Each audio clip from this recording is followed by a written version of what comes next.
Opening hook suspenseful and direct what if I told you that the world has been quietly lying to you about attraction, that the beauty standards you've been fed since childhood were never based on truth, but on a manufactured illusion, and what if hidden beneath that illusion there exists a kind of confidence, freedom, and quiet power that most people never even see? In today's episode of Stoic Mindset Wisdom, we step into a subject that's often wrapped in taboo, judgment, and misunderstanding, the psychology, perception, and real-world experiences of women with smaller breasts. This is not a gossip session. It's not a beauty vlog, and not a shallow debate about physical preference. This is a deep dive into how society programs perception, how women internalize or reject those perceptions, and how attraction has far more to do with mindset, body language, and self-respect than any one physical trait.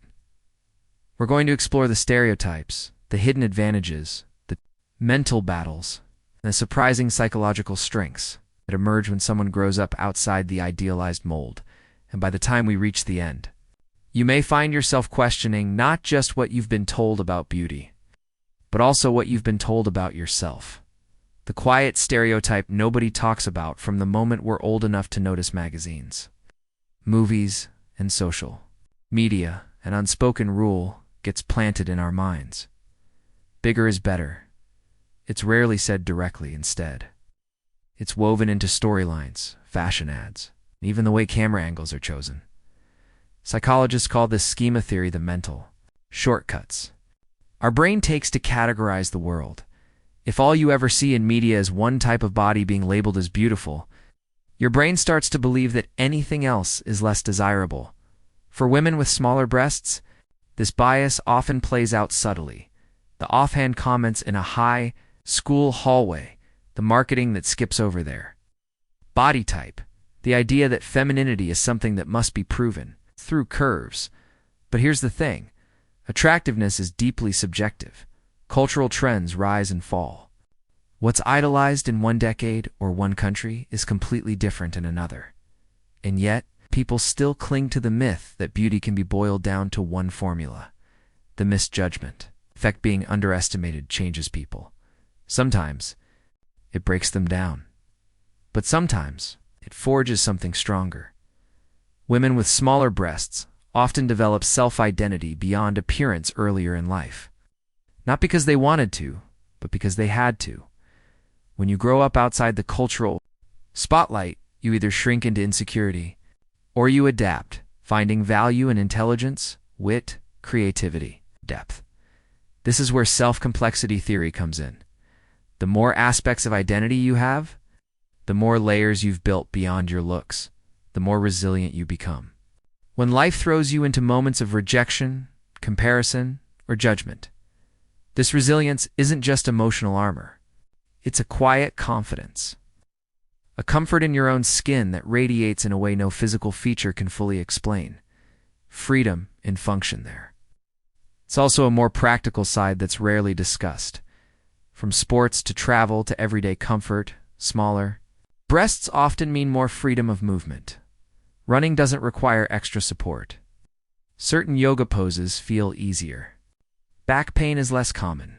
This functional ease can actually enhance something psychologists call embodiment, the sense of being fully at home in your body.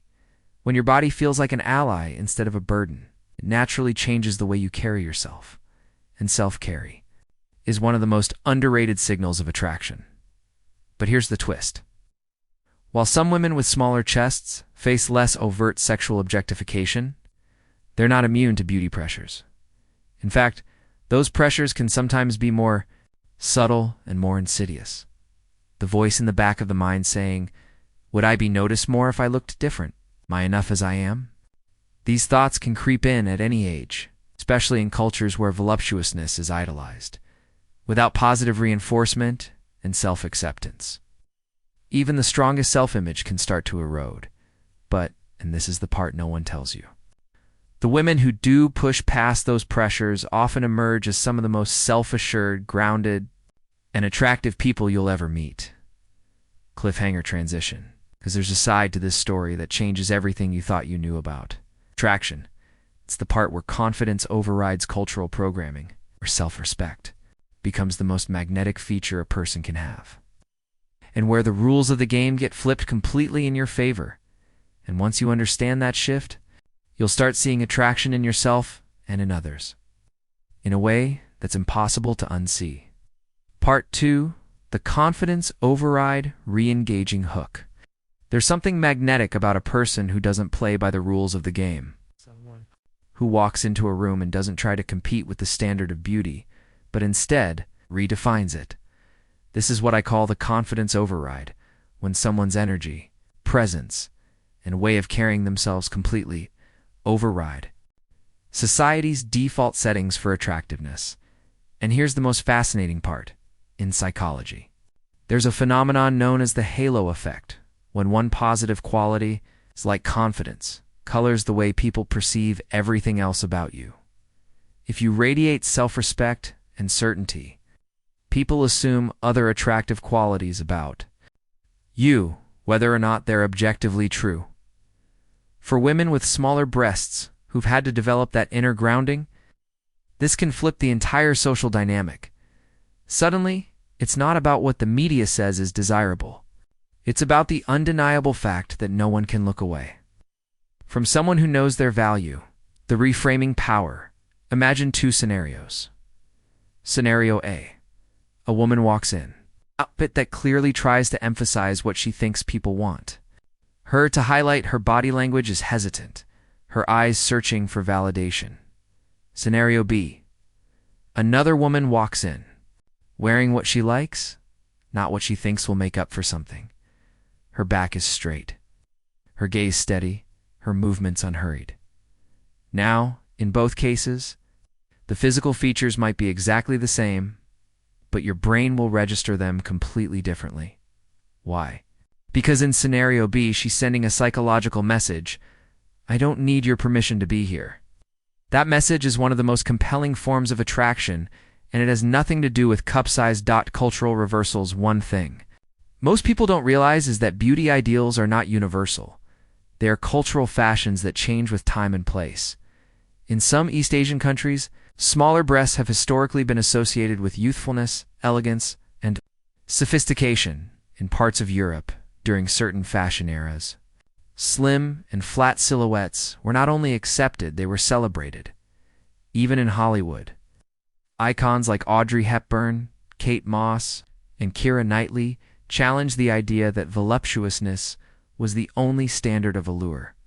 When you step outside your cultural bubble, you realize something important. What's considered less in one society can be more in another. And the moment someone internalizes this truth, they stop seeing themselves as lacking and start realizing they might already be someone's ideal. The psychological flip here is where it gets even more interesting.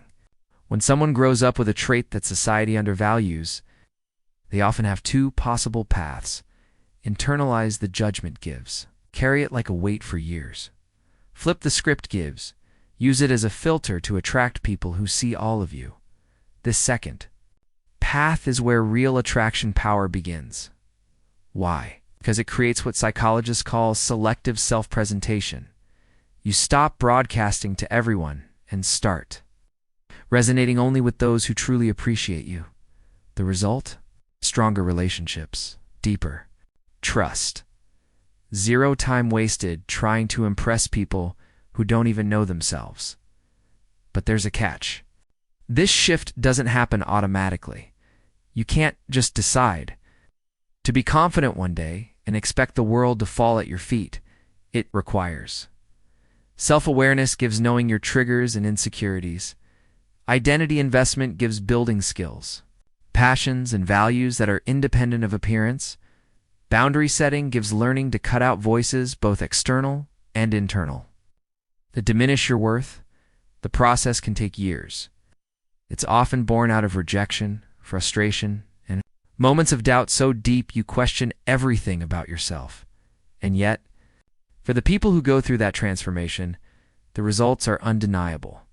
They become the kind of person who, no matter what the beauty standard of the decade is, never falls out of style. Cliffhanger for next part, but here's where the real story begins. Because beyond the confidence override lies something even more powerful, a psychological weapon that not only changes how others see you, but how you see them. It's the shift that turns attraction into selection, and selection into leverage. And once you learn how it works, you'll never play the dating and perception game the same way again. Part 3. The psychological weapon. Selective leverage suspense hook.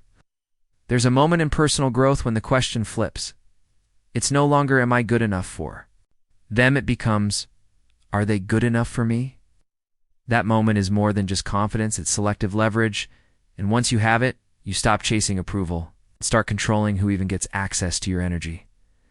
What is selective leverage? Selective leverage is the ability to filter your connections so you're not trapped in an endless loop of proving yourself to people who will never see your value. It's built on 3 layers: internal criteria, knowing exactly what you want, and refusing to settle, social calibration, reading people's values, intentions and insecurities quickly, boundary execution, saying no without guilt, and walking away without hesitation. For women with smaller breasts, or anyone who's lived outside society's narrow definition of beauty, this becomes a natural superpower. Once they stop trying to win a game that was rigged from the start, how society accidentally trains this skill, growing up under an undervalued trait, can feel brutal. You notice the subtle comparisons, the jokes framed as harmless, the way some people's attention shifts to someone else in the room. But here's the paradox. Because you weren't automatically handed validation, you'd start to develop something rare: discernment. You learn to tell the difference between people who are genuinely drawn to you and those who are only there because of an image they've been told to chase. And once you have that ability, your dating and social life start looking very different. The attraction filter effect. Imagine walking into a party. Most people try to impress everyone: louder laughs, exaggerated gestures, constant scanning of the room for approval. But when you operate with selective leverage, your approach is the opposite. You're not trying to capture attention. You're scanning for compatibility. You ask better questions. You listen more than you speak, and you maintain a quiet awareness that you are also deciding if they meet your standards. This flips the power dynamic completely. Suddenly, you're no longer the one being chosen. You're the one doing the choosing. Why this is irresistible from a psychological standpoint. Humans are wired to value scarcity. The less available something is, the more we believe it must be valuable. When someone is selective, they trigger that scarcity response. It communicates, not everyone gets access to me. You have to earn it. This doesn't mean playing games or being arrogant. It means living in such a way that your standards are non-negotiable. And when that attitude is paired with genuine kindness, warmth, and intelligence, it becomes magnetic. The unexpected advantage: here's the twist. Society's narrow beauty standards accidentally prepare women with smaller chests to be better at attraction strategy than those who've always had external validation. Why? Because when you've never relied solely on a physical trait to draw people in, you naturally lean on other qualities: conversation, humor, emotional depth, personal style. And these qualities, they compound over time. A person who's built their attractiveness on multiple pillars rather than just one is far harder to replace. Which means when someone values you, they're valuing you as a whole, not just a body part. The dangerous side of leverage, but here's where we have to be careful. Selective leverage can be used for good, or it can turn into manipulation. If someone lets ego take control, this skill can become a weapon for control and emotional games. The line between self-respect and power tripping is thin. This is why true selective leverage is grounded in stoicism, the ability to act from values, not from impulse. It's not about making others feel small. It's about ensuring you never shrink yourself to fit their standards. Cliffhanger for next part, because there's still one more layer to this story. A hidden shift that takes selective leverage and transforms it into something unshakable: social invincibility. It's the point where no amount of criticism, comparison, or rejection can touch your self-worth. And when you reach that level, attraction stops being something you chase. It becomes something you command.